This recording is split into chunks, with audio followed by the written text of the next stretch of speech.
What's going on, guys? Keegan here from Punisher's Paintball. I'm here with Doug. We're filming kind of an interesting, yeah, kind of a different one that we haven't done before, and that most people probably wouldn't expect us to do. We're actually doing the Shocker Amp versus the Empire SYX 1.5. So, reason being is, first of all, like, we've had a few people kind of talk to us about this, but put it this way. The same pro team, AC Diesel, right, has used both this and now that.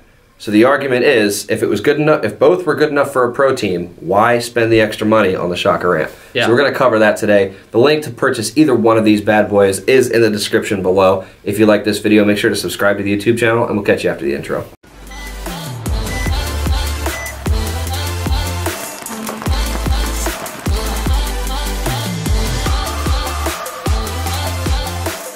Alright, as always, start with the barrel. Doug, tell me a little bit about your barrel on that there Syx. So they both have the same freak porting, however, this is just the regular two-piece barrel. I don't even know if you can get different size backs for it. I think it's the pipe barrel is what it was called back in the day. Back a day ago. Apparently you can still get the barrel backs though. Yeah. So there is that. They're probably going to be tricky to get, and I probably would just recommend getting a new barrel system for honestly. the Syx. So I will concede that point to the amp. It comes with a barrel that is equipped for a barrel, a kit system. So yeah, Freak XL barrel system with the All-American front, of course. Matching two-piece. Well, I guess technically it's like a three-piece barrel. As you have your insert, your barrel back, and then you also have your barrel front. Right. This is very more reliable. Traditional two-piece barrel here. They're gonna point the same, but it's the customization that you get with having being able to choose your paint size. Just a very common, reliable barrel that you can never go wrong with. Yep. So moving on, I guess let's go to the feed neck. Yeah, I would say both are actually going to be mid-rise feed necks. Let's see. Try to get a little bit of a comparison without clacking them together. I would say yours is probably a little shorter. Yeah, I mean they're both mid-rises. So yeah. So this one's going to be smaller. If you're splitting hairs, the amp is both shorter and just less bulky in general. I do like that. I like not quite as bulky of a thing, but I will say the lever on this side is very, very nicely sized. You're not going to like dig in on any fingernails or anything to grab at that. Both have an adjustable thumb wheel for some fine tuning, if you will, to your hopper size. However, the thumb wheel on the amp is a little bigger, and I think it protrudes in a way that makes a little more sense. It does. So a little easier to grab. Both have adjustable feed necks, which is nice. Yeah, there's not much that you can say. That's the thing. They both at least cover that box. You can still clamp your hopper down. It's not going to go flying off your gun when you dive. Yeah. So next up, moving on to the eye system, or the eye covers, let's start with. Yeah. So the eye covers, almost identical. It's kind of a wash. Yeah, they're shaped differently. Do you like which one looks better? Yeah. So I think they both use an Allen key, take it out. Probably a similar size Allen key as well. So you take the eye cover off, and both eyes are going to be the kind where you peel it away to be able to clean it and get into it. So that's a tie on that one for me. That's both of them are going to be not wireless, but it's the shorter wire, right? Like the it's not going to be. You have no wire in between the frames on both of them. There's a wireless frame. Yeah, so for the eyes of either, the frame is wireless. There's a board that runs underneath both guns to connect the board down here to this one up here. So less opportunity to pinch wires when you're putting your gun back together after like a deep clean and service. Yeah, but so not much there. Yes, moving from there, what would you like to do next, Keeks? Next up, let's go to kind of the core of the gun, the bolt system. It's kind of unique. You have a spool valve versus a poppet valve. Yep. And you might ask, like, why is this a poppet valve even though it's a closed gun? It's because of this guy right in here. It's the main driver for what gets air into the bolt. So just the poppet. Right. So for this guy, this is extremely similar. I would even argue almost the same as the original like mini bolt, the axe bolt. It is a little different. It's longer. They increased the size of the chamber so they could lower the operating pressure down to 165 psi. High. Yeah, it's high compared to other markers, but compared to what the mini platform has been historically, which is 200 psi, it was at least an improvement. Taking the bolt out, not difficult. Servicing it, extremely easy. Just pull this bad boy off and put it right back on when you're done lubing it and cleaning it. So I will give simplicity to this bolt as far as servicing. However, efficiency and softness of shot, probably going to go to the amp. I will say the Syx does have a soft shot, and I'd actually say it's quieter. However, the amp is going to be much more efficient, and it operates at a operating pressure of 110 psi versus the, what did you say, 165. 5, yeah. So that is a stark difference. Yeah, 55 psi difference. So pretty drastic there. But there's kind of the core of the guns. And really, both of them have a twisting feature to get the bolts out, which is actually interesting. I just thought of that now as we were doing this. All right, so moving on from the bolt system, let's kind of go to your grips and ergonomics. I guess we'll kind of integrate the board into this, seeing as though the boards are in different places on these markers. On the amp, as on most markers, you have the board here in the back. It's a real simple board, really easy to program, really easy to turn on, really easy to use. You just hold to turn on your board, and it has all the information that you need except for a shot counter it does not have. So real simple, real nice. As for the ergonomics, it feels really good in the hands. It's a smaller grip that kind of wraps your hand into it. It's more like a 45 grip.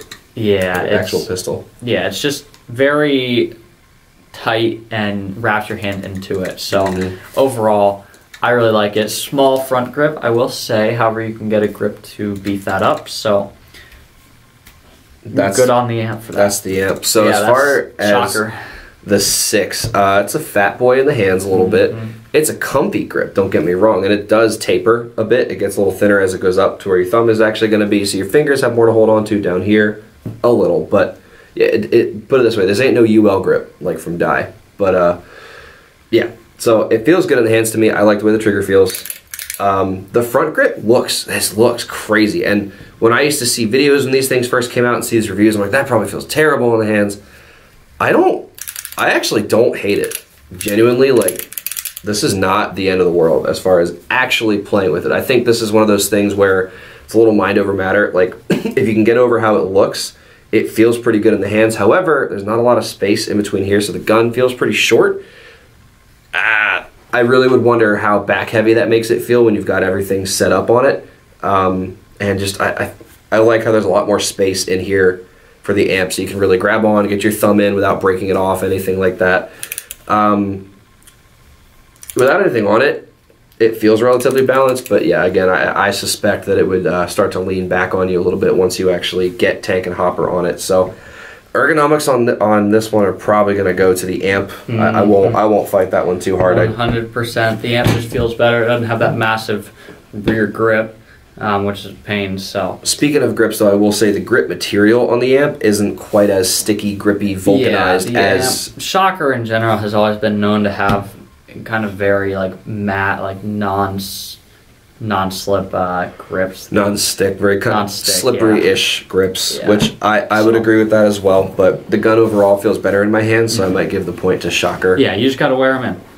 But as far as what's next? Move on to the ASA.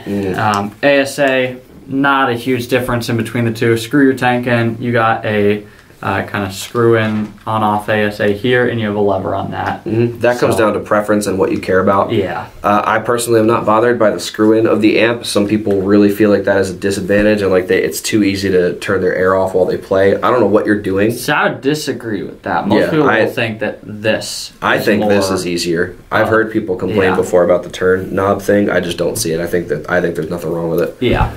So. However, I do like that this one is made of metal as opposed to a lot of Dye guns. They're made of plastic. This will still at least hold up for you, but they're both going to do the same thing. I don't remember hearing a whole lot about these like leaking or anything like that. So I mean, again, that's a wash. That comes down to minute preference things. Yeah. Next up, trigger. I will say the trigger on these Syxes feels really good, and I really like it. I like the way that it bounces, although Empire does a good job with their triggers. The magnetic return on them feels really nice. So I honestly would probably give it to the Syx. Especially because with the new Shocker amp, those triggers come out of the box really tight. Yeah, they do.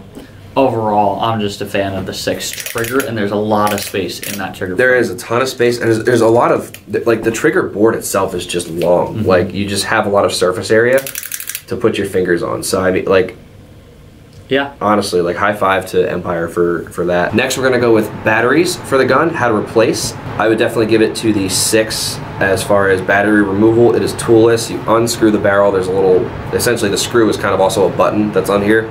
Push down on it, the front pops right off. Easy battery access, probably no more than like 8 seconds to get to it. Yeah. You have 3 screws to unscrew on that front side of the gun here with the amp. If you guess it's on the right side. That's right. You're always going to be wrong is the issue with that. You're going to guess it wrong every time. So as far as speed of battery change, the Syx has it on that one. But next up was, what was it, Keegan? I guess let's just go easy maintenance. Shocker, definitely gonna take it. First time I took apart a Syx, it was painful. It took me so long because they're confusing to take apart. You have, well, you have a couple things. First off, to even start getting off the frame and everything like that, you have to take out these 2 bolts from the ASA. ASA pops off. Then you have this rear grip, slides off, releases 2 bolts here and here. You have to unscrew those, and then this grip comes off actually in 3 pieces. So you get the full grip off. Then you have to undo a screw here, and you have to take off the entire front grip. So to take off the entire front grip, you have to unscrew the barrel, take off this piece here. Then you have to unscrew this bolt here. Then you have a bolt underneath this right here that you need to take out. You have a bolt on this side and then this side. Then you can take apart your frame. Whereas the amp, 1 screw on the back and then a hinge pops it open. Yeah, I could take it off right now if I wanted to. 1 screw, boom, done. Just like that.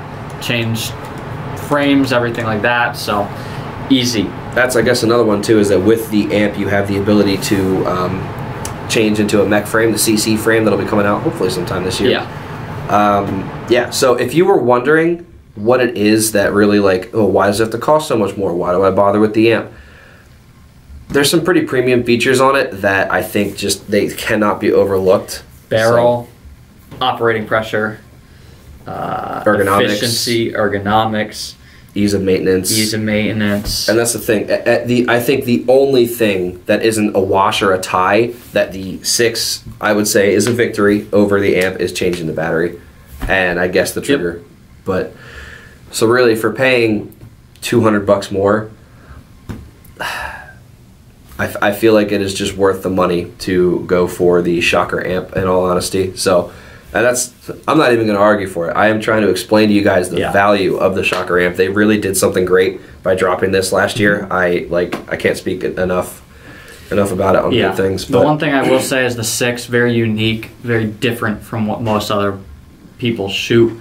So if you're looking for something just different that you don't see often, the Syx is your gun. Yeah, you can definitely be unique. You will get looks on the field using this bad boy. Plus, I mean, the mini platform, I started with that as well. I like the way it shoots. I think it's pretty nice. But yeah, if $200 isn't going to break the bank for you, I would go with the Shocker amp. But guys, that's the video. It's time for Keegan to go take a nap. So if you want either of the markers in this video, again, they are down in the description. We have links for you. Make sure you subscribe to the YouTube channel, and we'll catch you next time.